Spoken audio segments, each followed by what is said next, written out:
ಒಂದು ಮಾತು ಹೇಳಿ ನಾನು ಭಾಷಣ ಮುಗಿಸ್ತೀನಿ. ಸುರೇಶ್ ಅವರು ಬಹಳಷ್ಟು ಸಿದ್ದರಾಮಯ್ಯನವ್ರ ಬಗ್ಗೆ ಹೇಳವ್ರೆ.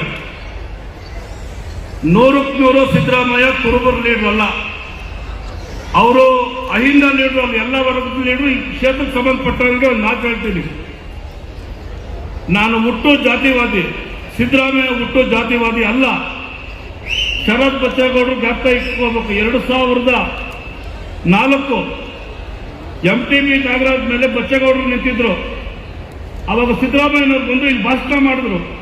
ಸಿದ್ದರಾಮಯ್ಯನಿಗೆ ಜಾತಿ ಇಲ್ಲ, MTB ನಾಗರಾಜ್ ವಿರುದ್ಧ ಭಾಷಣ ಮಾಡಿ MTB ಬಚ್ಚೇಗೌಡರನ್ನ ಗೆಲ್ಸ್ಕೊಟ್ರು ಅವರು. ಇದೇ ಹೊಸಕೋಟೆ ಕ್ಷೇತ್ರದಲ್ಲಿ. ಅವಾಗ ನಾನು Bengaluru city youth Congress president ಇದ್ದೆ. ಅವಾಗ ನಾವೆಲ್ಲ ಮಾತಾಡ್ಕೊಂಡ್ವಿ, ಏನಪ್ಪ ಸಿದ್ದರಾಮಯ್ಯ ಕುರುಬರ ವಿರುದ್ಧ ಭಾಷಣ ಮಾಡಿದ್ರು ಅಂತ. ಅವತ್ತು ಅವರು ಜಾತ್ಯತೀತವಾಗಿ ಏನು ಪಕ್ಷನ ಮುನ್ನಡೆಸಿದ್ರು, ಜನತಾದಳ ಅಧ್ಯಕ್ಷರಾಗಿದ್ರು. ಅವತ್ತು ಅವ್ರು ತಗೊಂಡಂತ ನಿರ್ಧಾರ ಇವತ್ತು ಅವರು ಈ ರಾಜ್ಯದಲ್ಲಿ 2 ಬಾರಿ ಮುಖ್ಯಮಂತ್ರಿ ಆದ್ರು. ಬೇರೆ ಕುರುಬರ ಪರನೇ ಇದ್ರೆ ರಾಜ್ಯ ಆಗೋದಿಲ್ಲ. ಎಲ್ಲ ವರ್ಗಗಳನ್ನು ಕೂಡ ಸರಿಸಮಾನವಾಗಿ ನೋಡ್ತಕ್ಕಂಥ ಏಕೈಕ ವ್ಯಕ್ತಿ ಅದು ಸಿದ್ದರಾಮಯ್ಯನವರು.